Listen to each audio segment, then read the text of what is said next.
Stanford University.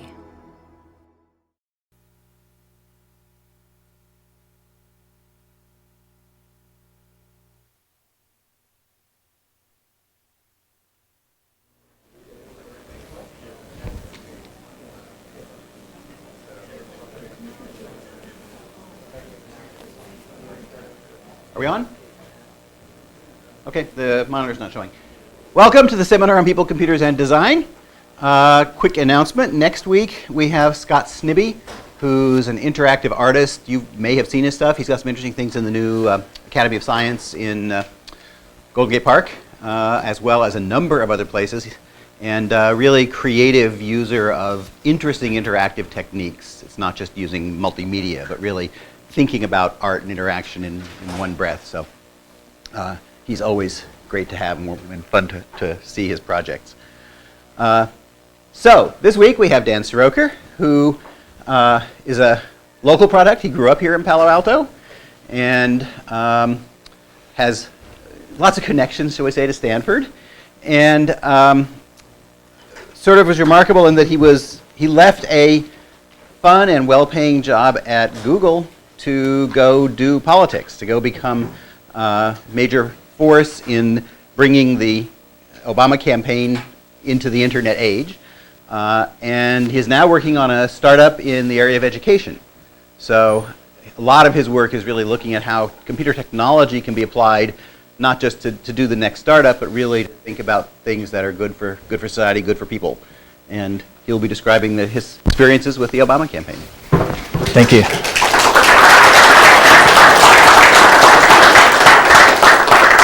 Thank you very much for the warm introduction, and it's good to be back here. Like you said, I want to start off with sort of why I left my job at Google to go work for the Obama campaign. And part of the reason was when I was at Google in November of 2007, I had the opportunity to see Barack Obama speak in person.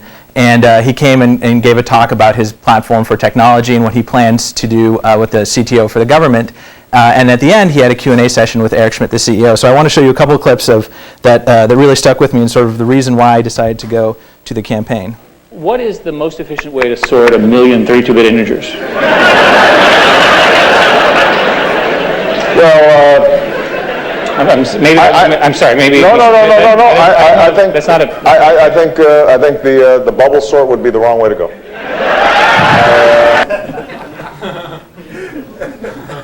I am a big believer in reason and facts and evidence and science and feedback. Everything that allows you to do what you do, that's what we should be doing in our government.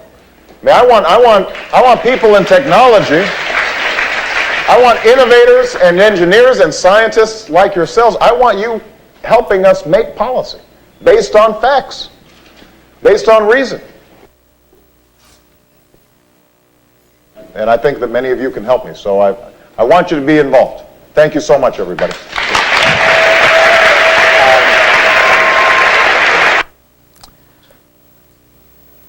Well, he had me at bubble sort, but the last statement there, I want you to be involved. I took him literally, so he gave this speech in the middle of November, and 2 weeks later I was in Chicago. I flew out there and I started sleeping on the floor of my one friend I knew in the city, and spent the next month volunteering, doing basically everything I could to try to help. And the areas where they really needed the biggest improvement were in the analytics and using data that they had to help make everything else they're doing better. So I'm going to talk a little bit about that. I also want to talk a little bit why I decided to come here and sort of share all of our secrets with you. And I think there are two reasons why I did that. The first is that I think a lot of the lessons we learned are broadly applicable to a lot of other fields. And so I hope that the things I'll share with you, you can sort of take to heart to whatever you work on. And second, because I want to help level the playing field. I think there are a lot of people out there who are strategists and consultants and who make a living by sharing secret or keeping their secrets and selling them to the candidate that can afford them. So sort of my hope is that in the future I would much rather the best candidate win an election than the candidate that can afford the best strategist and consultant. So, and I tend to think that'll mean more Democrats will win, but that's just because I think they're the better candidate. That's a personal opinion, and I hope that some of the stuff I share will help make that happen. So let me start off by just giving some context in case some of you are probably not familiar with how a campaign is structured. The top of the food chain was the candidate himself. He had a great campaign manager, David Plouffe, who worked for him. And there were a bunch of offices, I was in Chicago, the headquarters, and so we had a bunch of departments that were based there. There's a huge force across the country that focused on field, and a couple folks here in the audience are big members of the force. I'm not going to talk much about the stuff that they did, and I think that's something that they're better to speak to. I'm going to talk specifically about what I worked on, which was new media, which is the word that in the campaign lingo they use to describe basically everything they don't really understand, but is all this technology stuff and Facebook and Twitter and all that that gets bucketed together into one thing. There's a bunch of other stuff that was going on in the campaign at the same time: correspondence, responding to letters, communications, talking to press. The field, as I mentioned, was probably the largest component of the actual campaign itself. And then things like policy, paid media does everything, TV and radio. Operations made sure the trains ran on time, and finance is what they sort of euphemistically call the people who have the big fundraisers in fancy hotels and whatnot. So I worked in new media, and I led the analytics team. So we had a team of 6 folks, and I'll show you in a second what our desk looked like. And the other folks in new media sort of fell into this general bucket were the online marketing team that worked on getting as many people to sign up and come to our website, sort of began the funnel of people into our world. The email team that wrote a lot of national and local emails and state-based emails. I think many of you were probably in California during the election and leading up to it, and so you may not have seen the huge amount of work that went into actually customizing a lot of emails for the battleground states. But if you're in Virginia, you probably saw it, and I think that's a testament to the work they did. We had a blog team that spent their whole time writing blog entries, doing blog outreach, and the great thing about the blog was that focused mostly on the people out there. That wasn't about Barack Obama. The blog was about the supporters, and I think that really that drove a lot of interest. The analytics team I'll talk about in a sec. The design team did all the literature, all the state handouts, the podium signs that you see right in front of Barack Obama when he speaks, and then the website design and all that. And I'm going to show some work that they had done to do the hard work of actually making it look good. I did all the tests to make sure that the best one came out the winner based off of the actual numbers. Video team did all the YouTube videos, and I'll show some information about that, and all the other videos that we had online. And our organizing team, which was led by Chris Hughes, was the heart of MyBo, or my.barackobama.com, which was the social network that connected everybody together. So this is what our analytics table looked like. That's not me actually in the upper right-hand corner. That's my twin brother, who I got to come work with me also in Chicago. That's not a joke. There were 2 tables about 8 foot by 6 foot here, and we had at sometimes about 7 people there. It was probably the most monitor square inches per table space, I think, probably anywhere else in the campaign, because we had to deal with a lot of numbers. We're sort of a heart in the middle of the new media team. So that's sort of some background. The folks on the team were mostly engineers and analysts, and all the great stuff I'm going to talk about are due to their hard work and determination, and I'm basically just going to take credit for it all. So let me talk first about the results. I think that's probably opposite of how most academic talks go, but I like the results first. So I'll give you that, tell you what, and I think you know the big result that happened November 4th, but I'll start with that and then go into sort of how we got there, the steps we took, and the lessons we learned along the way. These are the 2 ones that really matter, the popular vote and the electoral vote. Obama won by a larger margin than any other presidential candidate in the past, by about 6 million votes, crushed McCain on the electoral vote. And so these you probably are familiar with. These metrics you're probably not as familiar with. And these are more new media metrics than anything else. I would argue a lot of this drove what you saw on the previous slide, but that's sort of hard to say. I think what this is showing is that there was quite a bit of support, and I'll just sort of explain what this says here. That the y-axis is in millions, and each sort of bucket is different. We had 2.4 million Facebook friends to 500,000 for McCain. We had almost 100 million views of our YouTube channel, of the videos on our YouTube channel. If you think about that in terms of man years, that equates to about 900 man years of watching YouTube videos every hour of every day of every year. And McCain had quite a bit fewer. And then the unique visitors to our website. So this is not total page views. I'm talking about unique visitors throughout the course of the election. We had about 140 million unique visitors. And if you look at that again in terms of sort of the average time they were on our site times how many times they came to our site, that comes up to be about 1,200 years. So we're talking about 2 millennia worth of people consuming and hearing about Obama through new media. Yes? Does Facebook support 2.4 million friends? They actually had to, we were sort of their first customer, so we allowed them to sort of go beyond. I think we ran up to a bottleneck with about 1 million, but they quickly adapted. So better sign up a lot more friends for me. Now there's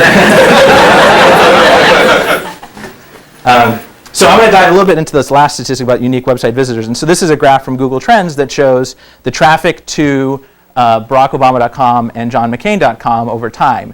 And the interesting thing here is you can sort of see this track along based off of sort of where the big moments were. If you see here, this is February 5th. That's where I think Obama in particular got a lot of attention because of the successes versus Hillary Clinton. And over time, sort of things a bit waned. And then as the general election heated up, these two spikes here are around the conventions. And then leading up to Election Day, we saw astronomical traffic. So people really came, and I don't think you can say a lot of these people came here and they decided to vote for Obama because they came to the website, but I think this is sort of an indicator of the support and the amount of people that came into to this world. So that's sort of the non-money numbers. I want to get a little bit into the amount raised because this is something that oftentimes gets some scrutiny, and I'll actually spend some time talking about because I think this is one of the few things that are actually really easy for us to measure in terms of how we're doing and what we're doing well. This is a comparison of the amount of money that Obama raised versus McCain. To be fair, this doesn't include the federal funds McCain took, and he took federal funds, so obviously he's at a disadvantage. But what's more interesting here is if you split up the online versus offline money, over $500 million, that's the sort of public number, but over $500 million came in, $500 million came into the campaign online, more than twice the total amount of money that McCain got. And so this is, I think this is sort of a show of where things are heading. I'm going to talk a little bit about, the rest of the talk is basically going to be how do we get to that 500 million and some of the things that we learned that might be applicable to what you're doing. So the first lesson we learned was to define success. And for us, that was pretty clear. This is what that meant. That's not as easy for other folks, but I think one of the things that was hard is to know what are the sub-goals that we needed to accomplish along the way to get to this day. And so here's just a handful of 5 that I just sort of thought off the top of my head that were all necessary things, all things that we needed to do in order to win the election. Recruit volunteers, register voters, canvass door-to-door, make phone calls, and raise money. And I think each one of these, you can I could spend an hour talking about things that we did, things we could have done better, things we learned, but I'm going to focus on raising money. And I think in particular, the things I want to share with you was our strategy for sort of how we approach this. And so I want to sort of do a quick poll of the room here to sort of give you an example of what I mean here. So of the people here, how many people visited BarackObama.com at one point during the campaign? So looks to be about 95%. I don't know where the other 5% were, but you guys might have been traveling for a couple months. Of those, how many people signed up for the campaign email updates? So looks about 70 or 60% of that, which is actually pretty good. And then of those, if you're comfortable sharing, how many of you made a donation to Barack Obama during the campaign? So about 40% of the total. Okay, so that sort of validates what I'm about to show you. But this is kind of what I'm trying to show. This is the user funnel from the point that somebody comes to our website to the day we raise money from them. And this is sort of a constant cycle. This is not a one-way path. But what I want to share, what I actually mean by define success is really what I mean is define quantifiable success metrics. That's the key that we came up with early that really helped us to start fine-tuning the knobs in the directions that we want them to go. Otherwise, we would just be sort of cranking away at this machine, not knowing the final effect of what we're doing. In particular, on this funnel that I was just showing you, these are some of the metrics we use, and there's a bunch of others. For the online marketing team, cost per click and cost per acquisition were critical. What I just sort of the funnel that I walked you through, the sign-up rate between when you're on the website to when you sign up for the email list was a key metric. And a little bit more complex metric was used in our email system, where we did a lot of tests to see what worked well and what didn't work well. And one of the critical numbers that we used was dollars per recipient, which is actually a complex formula based off of the number of recipients of the email. So we sent it to 100,000 people. Then of those, how many people opened the email, so the open rate, times the click-through rate, the number of people of those people that clicked through to the email, and then the conversion rate, the people who actually paid and donated. You multiply it all together times the amount of money they donated, and you sort of get a rough sense for the dollars per recipient. Our goal is to optimize that number so that on fundraising emails, obviously emails we're not asking for money, that doesn't make sense, but in cases where we're asking for money, the emails to us that were the most effective were the ones that, per person we're sending this to, the most money on average we got back. And there's sort of another loop here, which for people who donate directly through the website, which is a ton of folks as well, we did a similar metric looking at the dollars per page view, which is not that you come to the homepage or you come to the blog and we take money out of your credit card by just doing that, but we can very carefully and look at the actual pages themselves and know what is the value to us of a user being on this page by following the paths they take after that. So we know if you come to the blog, there's a certain dollars per page view of that blog that we know we can extract from you between the time that you do that and the end of the campaign. So that's sort of lesson 1, define quantifiable success metrics. Lesson 2, very closely related, is to focus on your weakest links.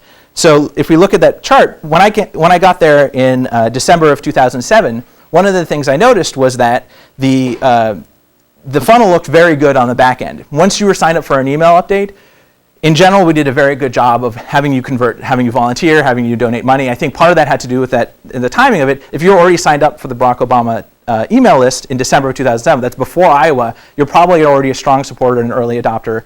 And so that was a great thing for us. So that's why that arrow is so fat. The thing that I did notice that was unfortunate was that, I think by industry standards was pretty good, but overall we could have a huge impact on improving the sign-up rate of the people who come to our website and deciding to actually sign up for email, so that once they're in the email system, the rest of the funnel works itself out. And so I want to go through an experiment of what we did to sort of improve that back in early January of 2007 or 2008. So here's an experiment that we did. This is sort of the layout. We did a multivariate test, which is actually just a big complicated word to describe trying variations of 2 different parts of the page. We did different kinds of media, so the top part of the page, and we tried different kinds of buttons. Our baseline sign-up rate was 8.26%, and that means for every 100 people that came to this page, about 8 of them would put in their email address, zip code, and hit the submit button. And I think you could look at this and say, oh, this is a very numeric way of looking at this, and maybe doesn't sort of gets away from the value. But really, what we wanted to do is make it so the majority of people who come to this page feel like it's a page that they would be willing to share their information. So it's not a question of necessarily optimizing it the most signups, which is what we're trying to do. But we also wanted to improve the quality of this page. So I wanted to try this experiment live with you guys and actually show you the different variations for these things. So these are the different buttons we used in the different media. We had 4 different buttons: sign up, learn more, join us now, sign up now, and 6 different media, 3 images and 3 videos. I'll show you all of them, and then we'll do a vote. And we'll start off with the buttons. We'll do a vote and see what wins amongst you guys for first buttons, then media, and then see if there's anybody out there who's going to get them both right. Okay, so this is the first one. The button is sign up, learn more, join us now, and sign up now. Okay. How many people would have said sign up would do the best? Which one we like, or which one do we think people will Which one do you think people will like and sign up the most? Free beer. We did not try that. 3. Okay, raise your hand if you like sign up. Okay, about 5 people. Learn more.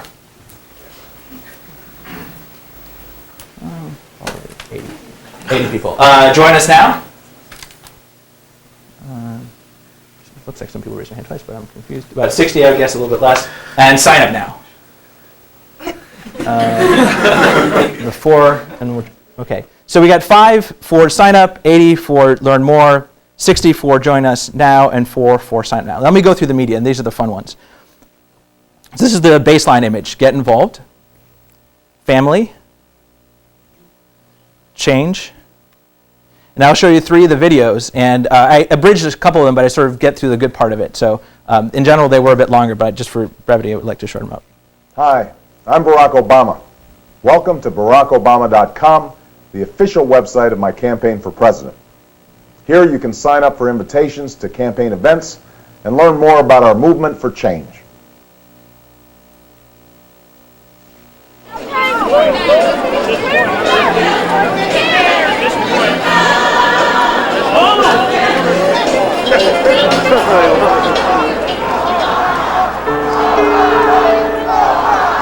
It's been a long time since I wanted to hear what a politician had to say. You came here because you believe in what this country can be.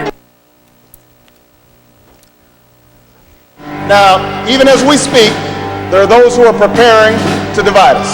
The spin masters, the negative ad peddlers, who embrace the politics of anything goes. Well, I say to them tonight, there is not a liberal America and a conservative America. There is the United States of America. There is not a black America and a white America and Latino America and Asian America. There's the United States of America. The pundits like to slice and dice our country into red states and blue states. Red states for Republicans, blue states for Democrats. But I've got news for them too. We worship an awesome God in the blue states, and we don't like federal agents poking around in our libraries in the red states. Okay, let's vote. Who liked get involved? About 5. Family image? You only get to vote for 1. Boy, we were good if you want to vote for 2. That's about 6 for family image. Change image? About 10. Okay, the videos. Brock's video, the introduction. 1, 2, 3. Okay. Springfield video? About 12. And Sam's video, the last one. Yeah, a lot. I'd say the majority. So that's about 80. All right. Now the results. On the button, who said learn more? Who thought they liked learn more? Congratulations, you were right. And on the media, who thought it was the family image? Well done. That was it. How many people in the room, about 100 people, got both of those right? Okay. 2 people, and I know that they've been to the website a lot, so they probably saw that was the result. Okay, 2 out of 100. So let me show you the results here. This might be surprising, and this will actually feed into one of my. I didn't expect it to go as well as I thought here. It's going to feed into my later point, which is that assumptions tend to be wrong. At the time, the common assumption, and a good friend of mine, Sam Graham-Felsen, made that video at the end, and that was the majority winner here. We all loved that video. I think for supporters, that was a huge boy, this is awesome. That shot of him walking with the crowd with the lights, I think you got to be moved by that. So a lot of people loved that video. The reality is every video did worse than every image on the media. And if you think about it, it makes sense, yeah. For half the people, they can't get the video to work because they don't have the right version of the player? Or is that not taken into account here? Well, I mean, that's something you could have factored when I did the poll. I mean, that's something that was videos on the splash page. So I think that you're right. There's some small percentage of people where that wouldn't have shown up. We did the best we could so everyone could see it, but that is counted in these results. And it may very well be that's part of why the videos did so poorly. And as you can see, actually, the Springfield video that actually won amongst you guys did the worst of all the media. And so this test really validated that, in general, these assumptions, your gut reaction may actually be the opposite of what ends up doing the best. I think looking back on it with hindsight, you can think, okay, the sign-up page, the splash page, that's the page somebody comes to when they first get to the site. They don't want to sit there and watch a 5-minute video. They just want to get to what they're looking for. And so in some ways, you could sort of see this coming, but I think it's sort of hard to do that once you see the actual media themselves. In terms of the buttons, Learn More did the best by a huge margin. So if you actually look at the specific numbers, you can't see them. Learn More did better than the baseline by 18% in terms of actual improvement. It went from 7.5% conversion rate to almost 9%. And the family image improved about 13% from 8.5 to about 9.7. You combine that, so the multivariate test, the great thing that it does, and I'm using Google Website Optimizer to do this, is it tests everything independent of one another. So you know that there's no, you're not dealing with any issues with that. So the top combination 11, was what the 2 people here in the room predicted, the family image and the Learn More button. So they should have hired you, not me. You guys would have known that we didn't have to run this test. But if you look at the actual total improvement here, we improved conversion rate by 40% from 8.2 to 11.6. And that number by itself probably doesn't mean much. If you translate that out to the impact this had over time, and if you go back to the graph I showed you of sort of the traffic, this was the beginning before Iowa. This is like literally the day before Iowa. That improvement of 40% of sign-up rate over time actually will add up to about 4 million email addresses that were on our email list that may or may not have signed up, but we know for sure we're now on our email list because of this experiment. That's 4 million out of the 13 million we had, which in the end translates to a lot of support, a lot of volunteers, and a lot of money. So focus on your weakest links. This was our weakest link. We improved by a lot. Lesson 3, never overgeneralize. And so I'm going to do another experiment here. This is a more simple experiment. This wasn't a multivariate test. This was a test looking at different donation buttons. So these are the buttons that appear in the upper right-hand corner of the main page on BarackObama.com. And I want to do a poll of the audience to see what you think did the best in terms of actually raising the most dollars. And so I won't get into the specific metric, but in terms of what you think actually got the most money out of at the end of the day. Taking into account for the fourth one, I'll just go through them all. Donate now, please donate, why donate, donate in a gift, and contribute. Donate in a gift and get a gift. If you made a donation of $30 or more, you would get a T-shirt, which was on the donation page. So take that into account, the cost of that, the fulfillment cost of that item. All right, who thinks donate now did the best? Okay, 6. Please donate. Yes, with a hand straight up high, 1. Why donate? About 20. Donate and get a gift. Okay, 20. That's a little bit less. About 15, I would say, for donating and get a gift. And contribute. Wow, vast majority, about 80. Well, you're all wrong. If you had actually paid attention to the last slide where I say don't overgeneralize, the answer to this question is it depends. It depends on who you are as a user. So we did this experiment by segmenting out and looking at the results independent of who you were. So if you had never signed up for our email list, we looked at how you did on these buttons. If you had signed up but never donated, we looked at the middle column, we looked at how you did on these buttons. And if you donated before, we looked at your net value after that. And I want to explain what these percentages mean. That this is the, it's a pretty complex metric, but this is the percent improvement in the campaign time value of the user. So most people will look at the lifetime value of a user, the day that you get acquired to the time you stop working there or you die. We looked at it in terms of the day you got acquired to the election day. We wanted to know the maximum value that we're going to get between that time period. So this is the percent improvement, which takes into account in cases where you click this button and donate immediately, there's an initial donation there, but there's also the subsequent donations you make afterwards. And we also took into account the cost of the fulfillment for donate and get a gift.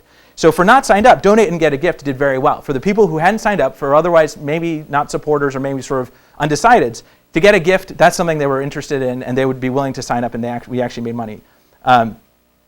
We realized that was the first sort of segment we did. After that, we realized why donate did it so horribly that we didn't even want to pollute the other two. So we didn't. That's why it's NA. We didn't actually test that. But for people who signed, we didn't know this going into. We just sort of wanted to try this out. So we didn't know that these results would differ. And for people who had signed up, people who had already signed up but had not donated before, please donate did the best. And people who had donated, in terms of the actual net money we got out of them, contribute to the best. And I'll argue for the last one, the reason why I think that's the case. I don't know about the others, but for contribute, I think part of this has to do with the fact that this was a change from what they're used to seeing. Before we did this experiment, almost uniformly, donate now was the message we used. In the bottom of emails, the upper right-hand corner of the website, everywhere we said donate now. And if you had already donated, we know for sure you'd already seen that because you must have clicked on it to donate. So I think for people to see this as a difference, I think it did pretty well. And so here, I mean, if you look at sort of this one experiment as an example, had we overgeneralized and said, let's throw everyone down this one big pipe and make a decision what's the best button to use, our result would have been suboptimal. And in this particular case, it would have been $3 million of difference. And we did this near the end of the campaign, but had we done this earlier, we would have learned that much sooner, and that money, that sort of the net value of that person over time would have been greater. So the conclusion here is never overgeneralize.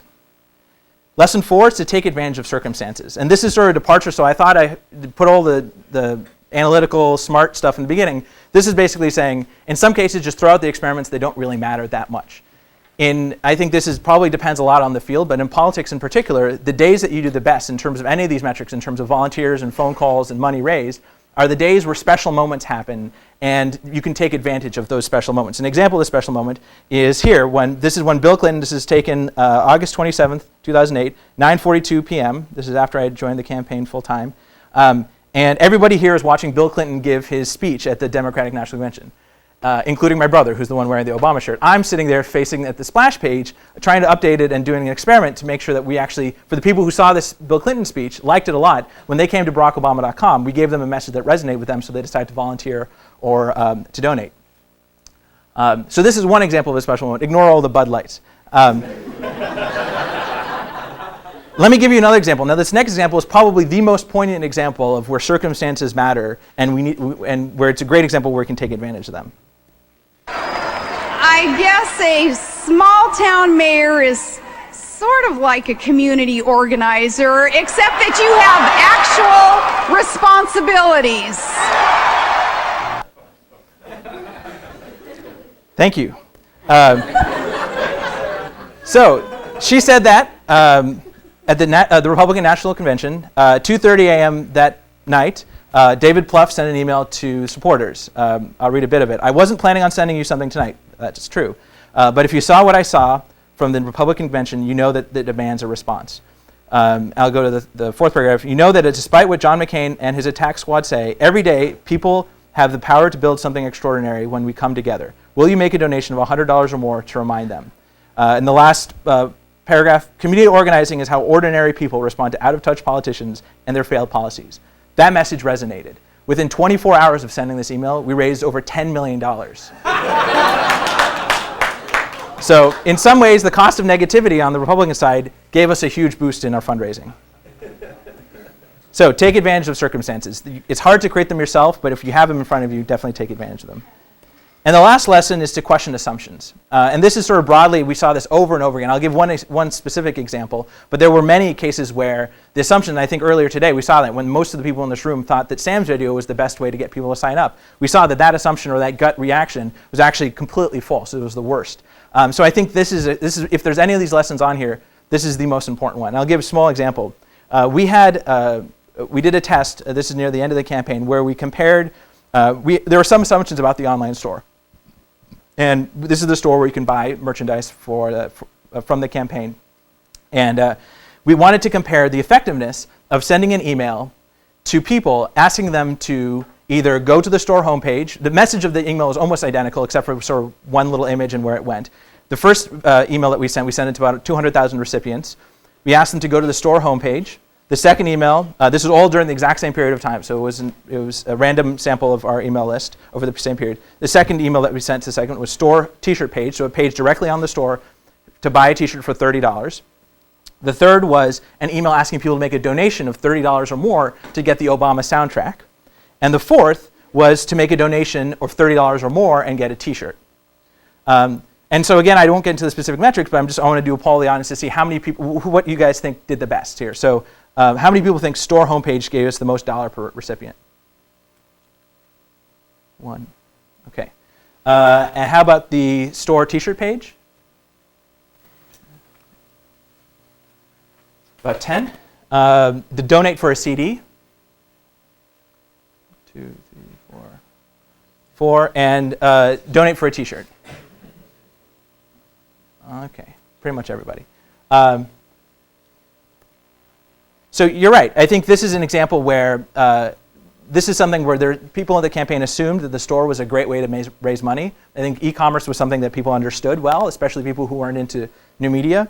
I think so. This is an example of where doing something like asking somebody to donate and get a gift did incredibly well. I think particularly the reason why, in terms of dollars per recipient, I think the donate for the CD didn't do well. We didn't compare that to the actual store because the CD just wasn't as appealing as the t-shirt. So I don't know if it's necessarily fair to compare that. But if you compare the second row and the fourth row, I think that's really interesting because it's the same product and just two different asks.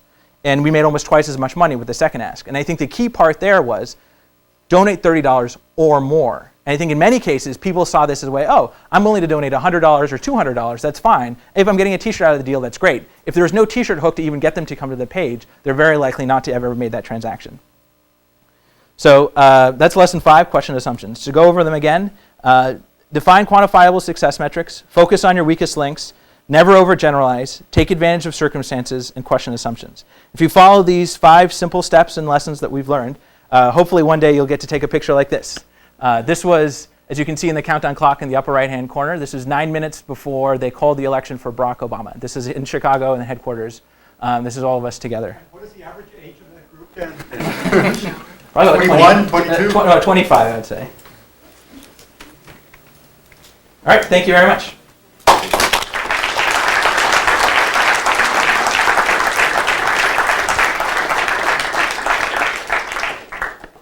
If you have time for questions? Yes. Yeah, I'm glad to take questions if you have time. Yes. It seems like geography, where the person is located, would have a big effect on these things too. Did you look at that at all?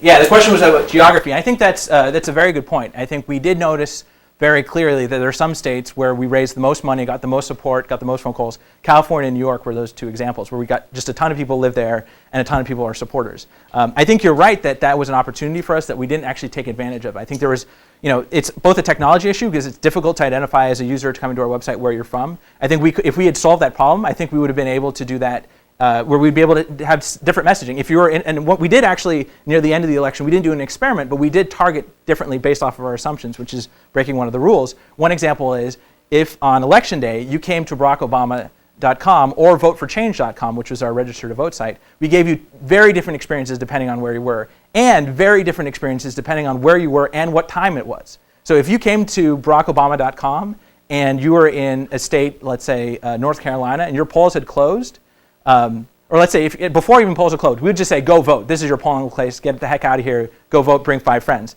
If polls had already closed, we would immediately change the homepage to say, make 5 phone calls into Nevada if you were in North Carolina. So, and we did this across the country. And so this was like a pretty frantic day. And actually, I think most of the day we just spent trying to figure out whether this thing was working. We had to fake our IP addresses to make sure we knew where we were at. But you're right. That's a huge opportunity, especially in moments where you have one day to do a lot of things. Yes. How much more effective were these messages when you factored in, so if it was women for Obama and it came to me? Or we really could have done more there to look at specific constituency groups and try to resonate the message with them. I think we had a brilliant team of email writers and they worked very closely with people who were responsible for the specific constituency groups. So I think the messages that they wrote were pretty good. I think we could have done split tests to try different messages on the same constituency group, to try different messages for women for Obama and see which one would work the best. We just never had. We had 6 people in the tiny table, so that's all we had. Yes, right here. How much social network mapping and analysis did you guys get into of the constituency supporters? The closest thing we did to social network constituency mapping and all that was using Facebook Connect to understand, for the people who are using Mybo, the online social network on our site, to get a sense for if the activity they do there, we'd basically be able to let them share that easily with other people on their social network. So if you made a phone call through our online phone call tool on our site, we would send a message to Facebook so that it would show up on your status message, hey, Dan made 5 phone calls, click here to do the same. So in that sense, we never really looked in terms of analytic sense to the network of people and who was talking to who. We did a little bit for our own social network, but never for any external social networks. Back there. And so moving forward, if you were to do this again, would you continue to kind of explore this platform approach, thinking that you get in the most users that way, or do you think you would kind of take these lessons and just take a more specific approach in the future? I think these lessons these lessons and every single example I gave you really only work in isolation. I think it's very difficult to generalize. That's one of the lessons. I don't think you can generalize and say, in the future, always do contribute for people who donated before, because that's an example of something that did well in that circumstance, in that time period, in those, in that period, that 1 week we tested that. So I think what's more important, if I had to do this again, I think I would come to it with this methodology, but I wouldn't take the lessons we learned. I wouldn't come in and say, all right, splash page, put a family up there, people love families. Because I don't think that's a particular message that would necessarily translate. It depends a lot on the circumstances. Over here. I'm just curious whether you have a sense of what other campaigns were doing, like whether this was a innovative thing that the Obama campaign was doing. Like, where did these practices come from? Mm-hmm. I mean, do you have a sense of sort of whether this is standardized? I think most other campaigns didn't have the staff to do this. And I also just don't think there were that many people interested in trying these avenues. In some ways, I'm hopefully trying to share that this is a great way to improve engagement, get more money, do everything that you want to be doing, but better. I hope this is the beginning. I think this is probably, we were paving path that hadn't been walked on before with the stuff we did here. In the middle. So during the general, you're working in new media, and right around the corner, there's a targeting team and a bunch of folks doing field analytics and micro-targeting and modeling. Mm-hmm. To what extent was there any communication in the last few months, and to what extent was that, did you leverage each other's data and analytical tools? Yeah, the question was about the integration between what we were doing and the field stuff and all the targeting. I wish we had worked together more. We gave them all the data we had, so I think there was a lot of interesting data in terms of the people who came to our site and what the kind of actions they took. to do targeting, to understand where the surrogate should go, and all that. Frankly, I didn't talk about that much here because I'm not an expert in that. And I didn't want to get into it. I think there's an opportunity there to bridge those worlds together a bit. But I mean, we're just scratching the surface. I think there's already, like, we did maybe 10% of what we could have done. Like, I could have given you a list of 90% more things. Would have made us a lot more money if we had more people. We would have gotten a lot more people to use our website. But I think that's one of those things where, like, sure, it would have been great if, like, the targeting people were talking with the new media people. I think in the future, hopefully, new media will be a bigger part of campaigns. Back there. Any screw-ups you care to share? Any screw-ups? Well, I'll explain the story behind Sam's video, because in some ways that is a screw-up. So my friend Sam, who made this video, was very passionate about it. This is the video that did the worst, but everyone thought did the best. And he was, in terms of like his own personal reputation, I think it was pretty much diminished after this came out, because he had staked his like entire credibility. Like, guys, I know message, I know video, I know how to move people, I know how to get them to act. And in some ways, it was, I think, a mistake for, that could have been a huge mistake. Had we gone from January 3rd through February 5th and maybe beyond with that, it was like a 20-minute video on our splash page because of some gut instinct, I think that was a big mistake. I want to be honest with your question and see if there's any mistakes. I mean, we did have a pretty smart team. I think there were, it was actually one of the things that we did consistently, which I wish we would have been able to do better. And part of it was because we were flying with sort of duct tape and baling wire the entire time. I wish we had a better technology solution that, or at least be able to work closely with a vendor. We worked with Blue State Digital, who is the vendor that sort of operated a lot of the technology underneath what we're using. But what that meant is, for things like the donation page, if you go to the donation page today on BarackObama.com, what you'll see is, two columns. On the right, the form to fill out. On the left, the message and maybe a video. But that page is not the page that gets rendered by the server. And oftentimes, the biggest mistakes we would make would be using jQuery and to, after the fact, manipulate the DOM of the page to move things around to do experiments. And once we've finished the experiment, to move it into the most optimal way so that the actual page looks completely different. But we made tons of mistakes. I mean, there were probably, I would say, hundreds of thousands of people who came to our site, and either the page made no sense, didn't look right, got redirected, the server was down. Like, I think we just sort of flew up the seat of our pants, which ended up costing us, I think, quite a bit. Right there. So I am shocked in a good way at the way that WhiteHouse.gov is now using new media, blogs, Twitter, videos every week, all sorts of things like that. Mm-hmm. I was wondering what impact you think your team and the new media team during the campaign had on the transparency that is being done through the new media today. The questions about WhiteHouse.gov and the new media today and sort of the path from there, from where we were to that, I think it had a huge impact. I don't think the things I worked on specifically really did. I mean, the team is the same team. Like, if you go back to this picture, like this guy, he's the new media director in the White House. So, I mean, I think there is a lot of best practices that we learned outside of the analytics space that we're using. I think transparency is one of those key things. Listening to the communities, working with the people who will come to our site. And one example on MyBo is that during the campaign, there's this huge uproar after Barack Obama decided to vote on FISA the way he did. Local people in the actual social network pissed off that he sort of went back on what they thought he would vote on and made the decision that he did.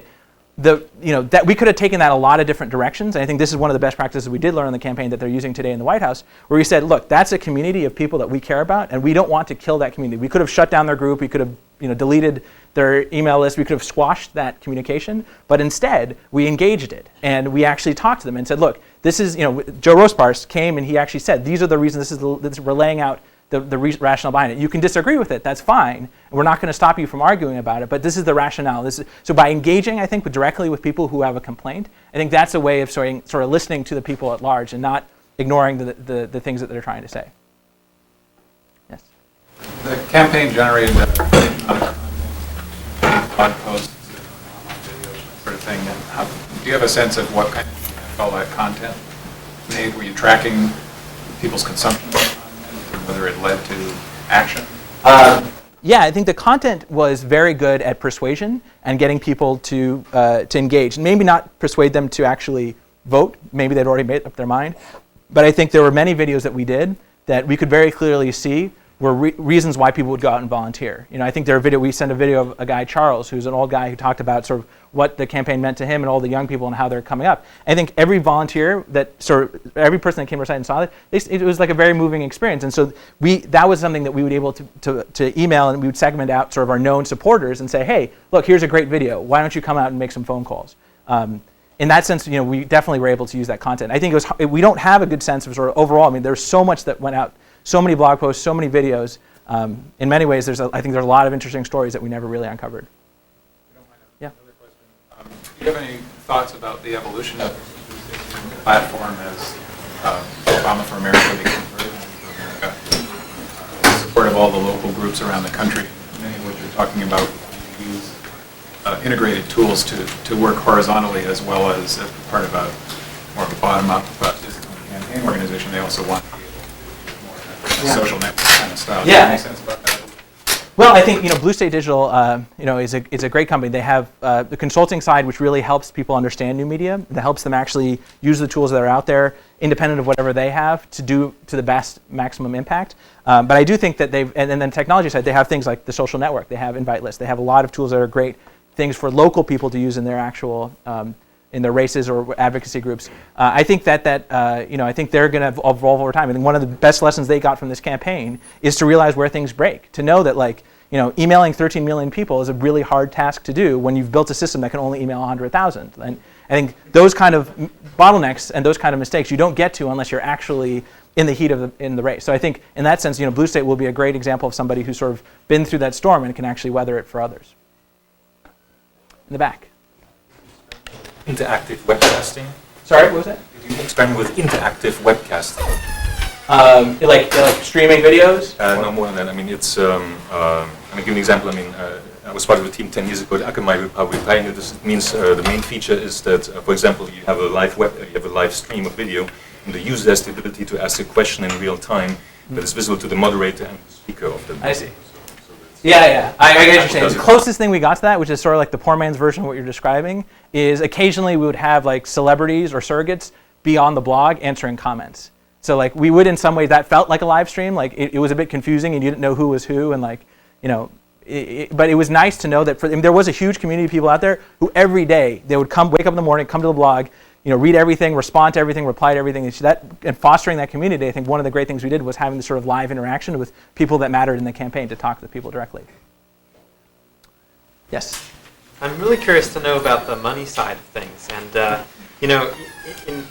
I do a lot of e-commerce stuff, and it's sort of interesting to me. Usually what I would see is that people who had bought something before, maybe donated before, are your best customer, the ones who are more likely to donate again. Did you find that the majority of the donations were from people who donated more than one time?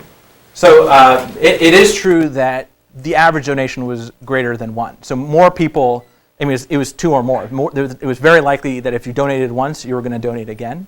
That fact by itself, we didn't really use to, I mean, every email that we had, any particular message, the example I gave with the Sarah Palin email, like we sent that to both people who donated before and people who had actually just signed up and never donated. One thing that we did do, which is very important, and I probably should have highlighted earlier, which does definitely get at your point, is the amount of money to ask somebody for when you're emailing them is actually a very tricky subject, because you don't want to ask for something too little and then they would have otherwise given you a lot, but you also don't want to ask for too much and be like, screw you, I'm going to unsubscribe, I can't believe you're asking me for that much money.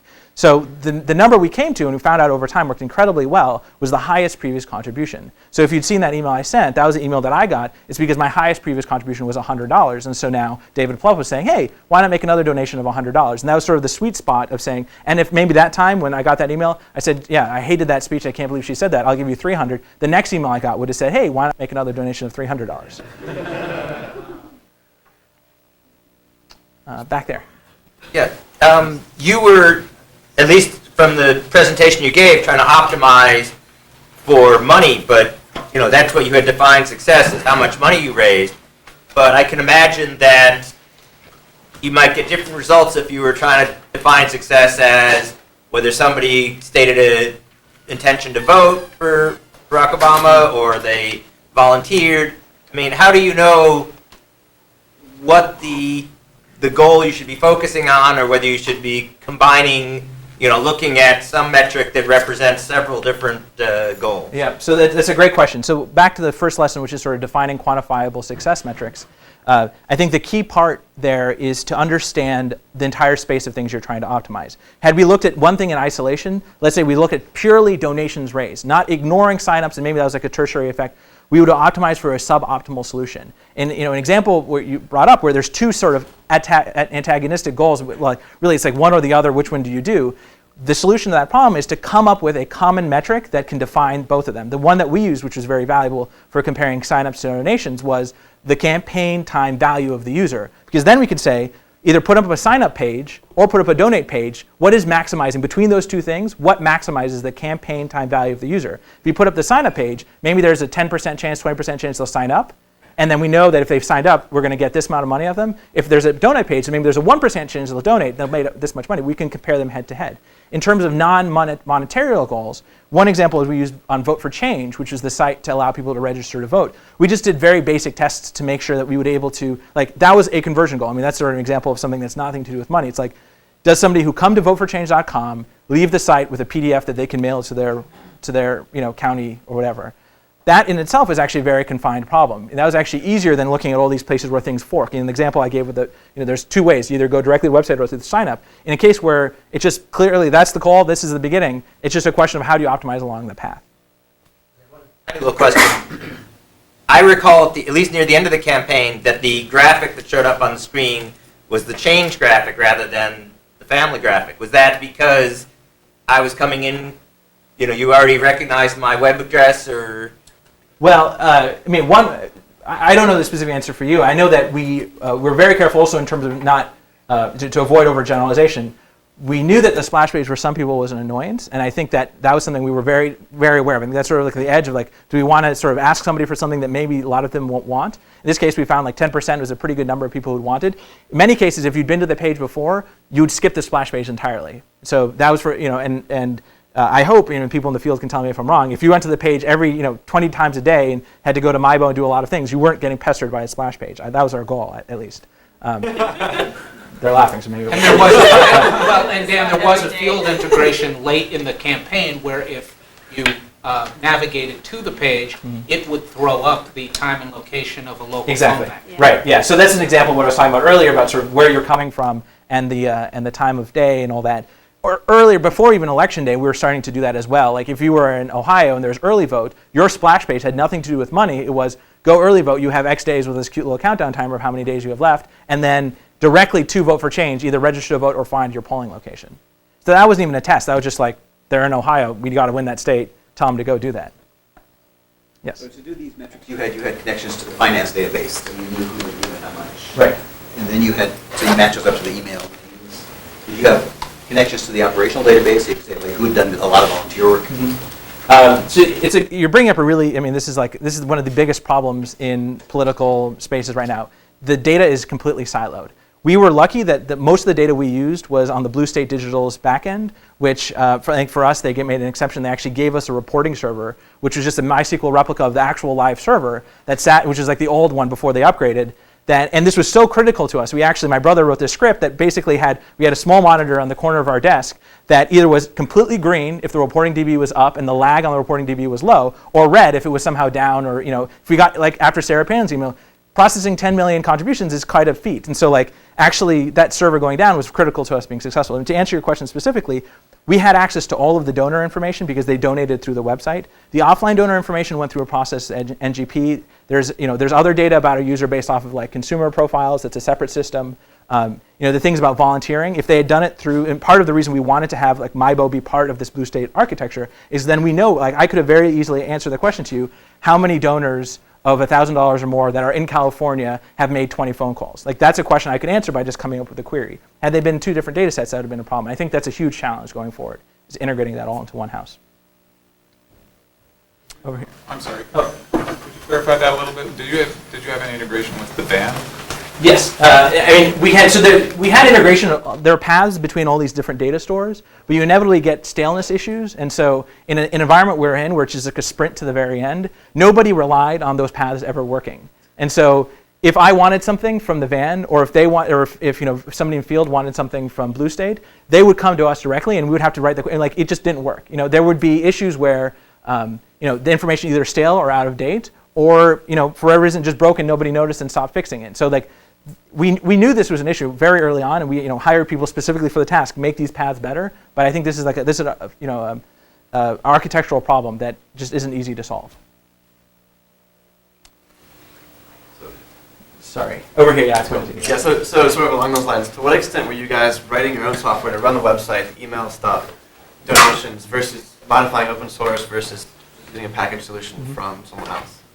As much as we could, we used open source technology. I think we did build a lot of tools ourselves, which and one of the lessons I had on here before I cut it was don't reinvent the wheel. I, in some ways, actually thought on it and said, actually, you know, in some ways, we were actually really benefited by reinventing the wheel and doing it our own way. So, you know, one example, like I mentioned on the donation page, we had to do a lot of JavaScript hacking just to make the page look right. And then that was just, you know, because the Blue State digital system would output a form as 2 columns no matter what you did. So we had to use JavaScript to take that column, put it down there, and move it around. Like, that's just a reality. Things like we used Open Reports to do, which is an open source package, to basically allow us to do an arbitrary SQL query, email it out. And so there's a lot of people who are interested in all this data. And one example is the constituency groups. Like, if the person who's in charge of Veterans for Obama is very interested to know how many people have signed up on the Veterans for Obama webpage.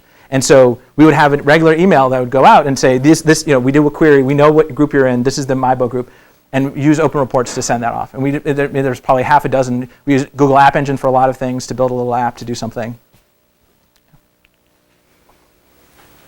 What are you doing next?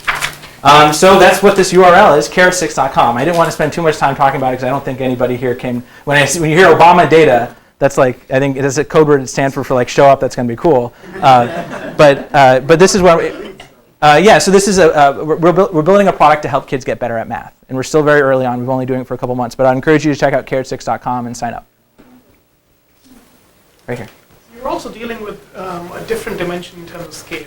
For instance, when you're talking about 10 million contributions coming in after one email, what about the back-end processing of that? Were you paying Visa and MasterCard for every single one of those transactions? I mean, that's a lot of money you're just funneling off to Visa and MasterCard. I mean, there was some thought put into the transaction processing and doing it in a scalable way, and specifically for moments that we knew would be big. I think we did actually, one of the things that we did that was, you know, at the time, I can't say now whether it was good or not, I mean, I think was very smart very early on, was to look ahead and say, like, we know that convention's going to come, and we think it's going to be a big moment, and so, you know, Blue State Digital, on our behest, went out and built a bunch of, like, you know, it basically replicated their entire contribution system on EC2 so that it could scale if necessary. I don't think we ever ended up using that backup system, but we thought about that very carefully. And I think in terms of actual, you know, fees and stuff for transaction costs, I'm sure people thought about it. I think, you know, we were sort of stuck with what we were given with what came in the system from Blue State, but that, you know, I think it was fine. I don't think there's a big issue there. Yes. You described optimizing for money, and I know you answered a question about the optimization criterion, but my understanding is that the reason traditionally money was optimized is because you want to do as much advertising on television and radio as you can, and that's where the tremendous cost comes from. Now, do you see the importance of those ads maybe going away, and the campaigns therefore just directly and much more cheaply getting to people, so you don't need as much money? I think there's a general trend toward the direction, but I mean, I think that traditional media will always be a big part of campaigns, and definitely it's not going to be the forefront. Like that, this is going to be a lagging, whatever the mainstream industry is doing. You know, if everyone's going to Hulu instead of watching their own TV, that'll be 10 years later, that'll be in political campaigns. I mean, the stuff that we did here, frankly, I'm sure there are big companies out there who have staffs of 20 people doing this for their website every day. And so in that sense, I think that, you know, you're right, that a lot of the money we raised ended up being spent on TV and radio. But I think that's also an important part of being able to sort of, you know, be there. And also, big part of that also went to the field operations and making sure that we could have offices all over a state and you know, keep the lights on. And so, I mean, to answer your question, I do really think that that's going to be there. You know, you're not going to be able to turn, you know, you're going to see these ads every political season. There's going to be a lot. And I think you may not be aware to people here if you weren't in a battleground state, but you had it good. I mean, if you were in a battleground state, you couldn't go 5 minutes in your car without hearing a radio ad. You couldn't and the day of the election, oh, geez, if you went to any website on the internet, there would be an Obama site there, an Obama ad. Okay, one last question here.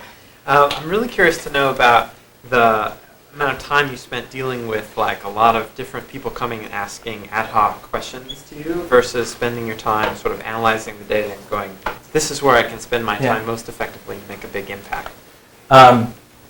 It's a really good question. I mean, it's a question of sort of how much did we spend doing ad hoc, sort of what do people want, and listening to them as sort of a service to the rest of the campaign, and how much time do we sort of think about infrastructure and moving forward and doing tests. And I think I wish we had spent more time doing the latter. Frankly, like if you're in a campaign and you're like in new media and like, you know, the head of field operations, Carson, comes to you and asks a question, like you got to do that. If you like, there's, you know, you get pulled in certain directions. And one example I can give is one of the questions that we thought would be interesting to look at, and this came from a question and we sort of ended up finding interesting data about, is the number of military donors to the Obama campaign. And so this was something that, you know, we knew we had way more donors than McCain. We thought, hey, this might be a positive story if we can actually take a look. And so we wrote an app. We sort of looked through all the data, looked at all the occupations and employers of people, and came out with a number that was staggering, a really large number of people who were active military donating to Obama, and that became a great positive precedent. That was sort of an ad hoc thing. Like we didn't really do that as an experiment. But we did spend our time pretty much doing 50-50. I think the biggest impact we had wasn't from those ad hoc queries. I think that was more a curiosity thing. People would look at it and be like, oh, that's good, that's interesting, it's on the right track. You know, I'm not going to bug you for a week. And the things that really helped were like the splash page test, you know, the store test, like that. I could tell you like X dollars because of that. Okay, thank you very much.